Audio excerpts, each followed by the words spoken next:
लोकांना सदैव प्रेरणा दिली आहे. केवळ कृषी, अर्थकारण, स्वच्छता, अंधश्रद्धा, विज्ञान, सामाजिक सद्भावना वृद्धिंगत होण्यासाठी आपण आजीवन प्रयत्नशील राहिलात.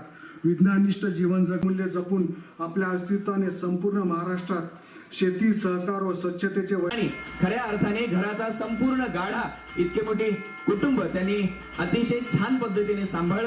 त्यांचाही वाटा या सन्मानामध्ये आहे. त्यांनाही अतिशय सन्मान आहे. संत गाडगेबाबांच्या झाडूने सुरू झालेली जागृती तुकडोजी महाराजांच्या ग्राम स्वप्नात विस्तारली. उचलल्या गेलेल्या प्रत्येक पावलागणी आपल्याला प्रकाश देतो आणि सहभागी होऊया. त्यांच्या विचार, कार्य, प्रतिभा आणि प्रतिष्ठेचा हा गौरव आपल्या सगळ्यांच्या वतीने, सगळ्यांच्या साक्षीने या ठिकाणी होतो आहे.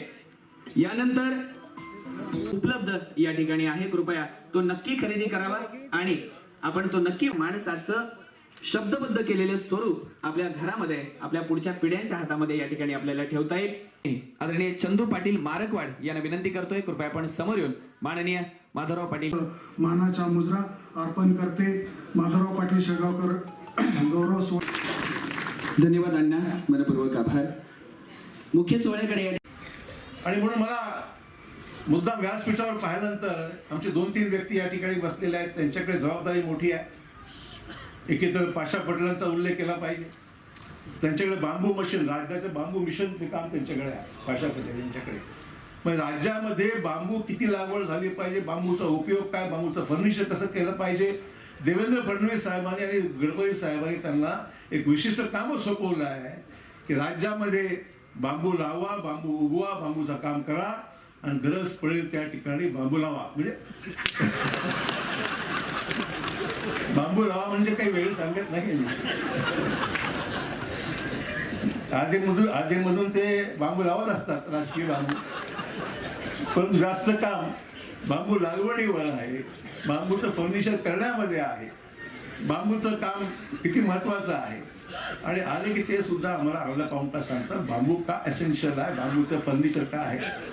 आम्ही त्याला म्हणतो की बांबू लावा, पण बांबू कसा लावायचा हे तुला सांगायचं लावा. अनुभवी माणूस आहे.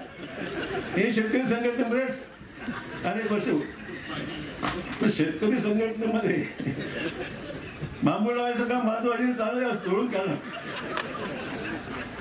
त्यामुळे माधवरावजींची जी कारकीर्द आहे, शेतकरी संघटनेचे रांगडे नेते, धडाडीचे नेते म्हणून मी त्याला फार जवळून पाहिलेलं आहे.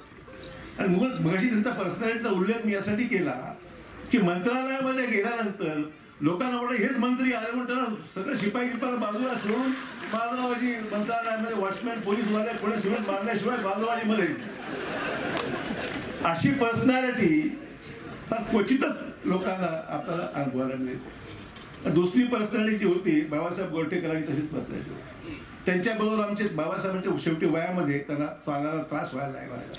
पण आमचे सावकार वंगलवार सावकार त्यांना सभागृहात येऊन बसवायचे. वंगलवार सावकार त्या बाबासाहेबांना हात पकडून द्यायचे. बाबा तब्येत छोटी शेवटी जरा अडचणी झाली. पण काही दिवसांनी लोक वंगलवारलाच आमदार समजू लागले आणि त्यांना सुद्धा नाही, फॅक्ट आहे का मी अतिशोक्ती करत नाही. पण काही मंडळींचे व्यक्तिमत्व असतं, पण व्यक्तिमत्वाबरोबर कर्तृत्वही माधवरावजींचं, बाबासाहेबांचं होतं. की मला मुद्दाम या ठिकाणी नमूद केलं पाहिजे की त्यांच्या कर्तृत्वामुळे, त्यांच्या व्यक्तिमत्वामुळे आणि त्यांची जी आवक आहे काम समजून घ्यायची, काम करायची इच्छाशक्ती जी आहे, फार मोठं काम माधवरावजींनी उभं केलं आहे.